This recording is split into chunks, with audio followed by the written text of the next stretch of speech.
We're on the Audi today, and the reason is because we got a little bit of a problem with the shock absorbers. Nothing that is obvious, but what happened was we had some really odd wear patterns on the offside rear tyre. Generally it goes in for service, and the last two times they've sort of said, oh, your offside rear tyre looks like a 50p piece. Sort of thinking, what on earth are they on about? Anyway, it ended up having a new tyre a while back, a couple of years ago. Never really thought any more of it because the service garage didn't really sort of go into why it was like it was. It was only the offside rear. It wasn't the other side at the back on the near side. It wasn't, that one was perfectly fine. Anyway, as it turns out, I'm starting to now do more and more of my own servicing because at the time, I have the time to do that now. And this time around, exactly the same thing has happened, and it's a really odd wear pattern. Now the tyre has already been changed because it was quite noisy, as if it was vibrating. But when you looked at the tyre treads, they just did not seem at all right. They're all the way across the width of the tyre. It was a really weird pattern of wear. Couldn't really make it out. So I took it to the guy that does my MOTs, and he's got a tyre shop, and there's a guy in there does all the tyres for him, and he took one look at it and he says, that shock absorber's done that. And I've never heard of it before, but that's what he reckons is shock absorbers. And if you think about it, it's probably quite likely. The car is 17 plate, Audi A1, and original shock absorbers on it, done about 80,000 miles.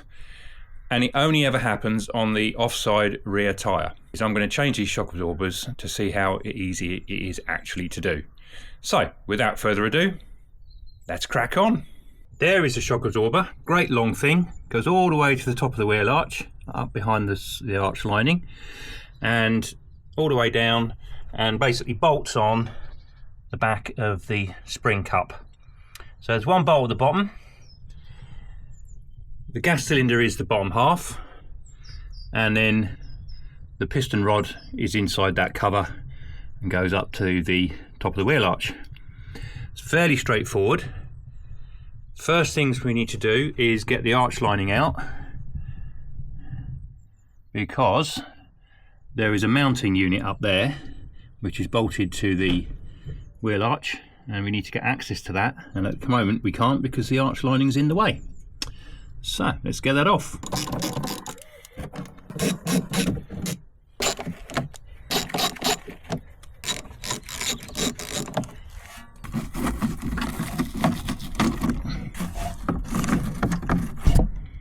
And once those are out of the way, we can get the two bolts which hold the cup at the top here, one bolt either side.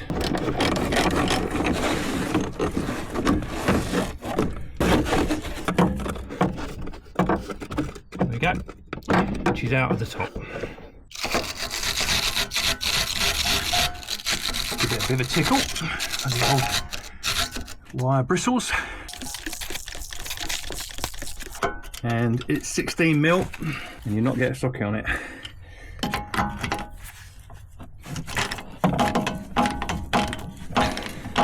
But you can on the bolt head.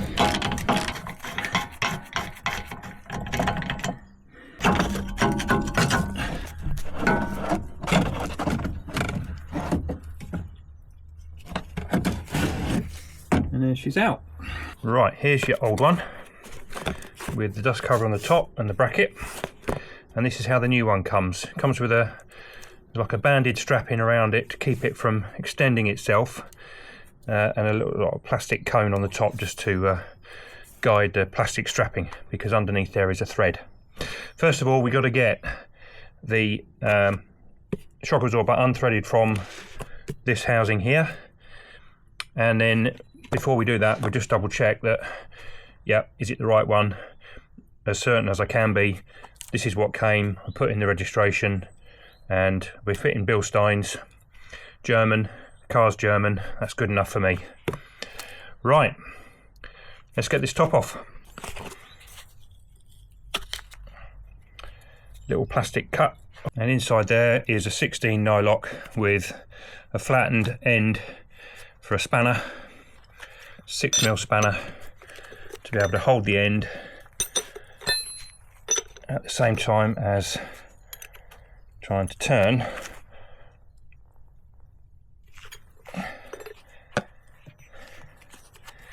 the 16mm. That might have to go in the vise. So I've just put it in the vise, the end there, just put that in the vise just to crack off that 16mm nylock, and then we'll just turn it enough to get the nylock out of the way of the thread, and then should be able to spin the knot off with your fingers. So it's all coming off very easily, which is very good. Now that is off, and then that should in theory do that.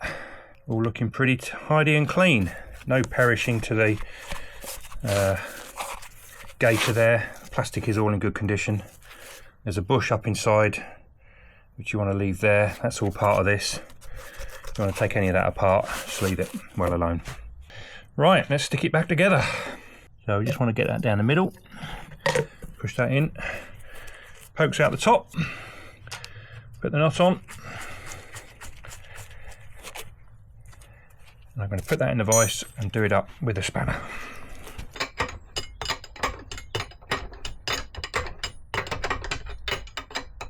Just don't forget the plastic cap that goes on the top. There we go.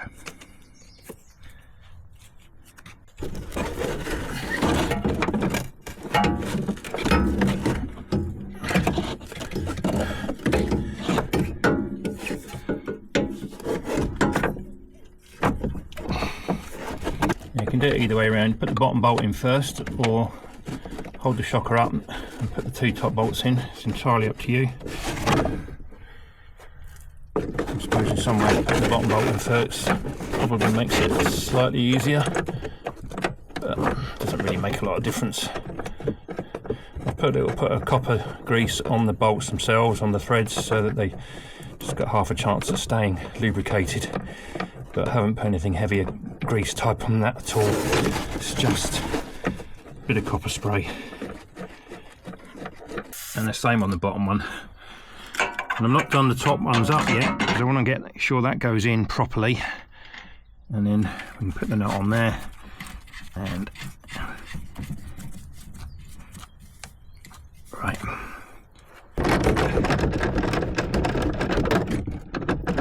These have got special locking washers on the bottoms of these bolt heads, underneath the bolt heads. Not worrying too much about torque, it's not going round and round, and it's not prone to a huge amount of vibration, because that's what the shock absorber is doing, absorbing it.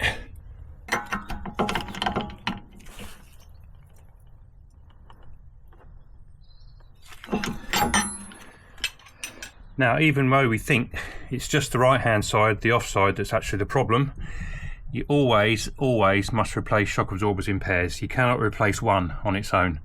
There'll be different ages, quite likely going to be different characteristics because of their age. One is going to be worn more than the other, because the other one's obviously brand new if you don't change the other one. And yeah, it's just very good practice. It's the same as springs. Always change springs in pairs, always change shock absorbers in pairs. So we better get to the left hand side. Exactly the same procedure. Let's get on with it. Right, before I bolt up the second one, let me just show you what happens if you don't have a shock absorber. Now I'm just bashing the top of the wheel hub, and you see that bouncing? That is the spring expanding and retracting as springs do. Without the shock absorber, that's what your wheel is doing as it goes down the road. And if you've got a knackered shock absorber and the tyre is bouncing up and down on the road effectively very fast, that could account for the weird tread pattern, or the weird tread pattern wear, I should say.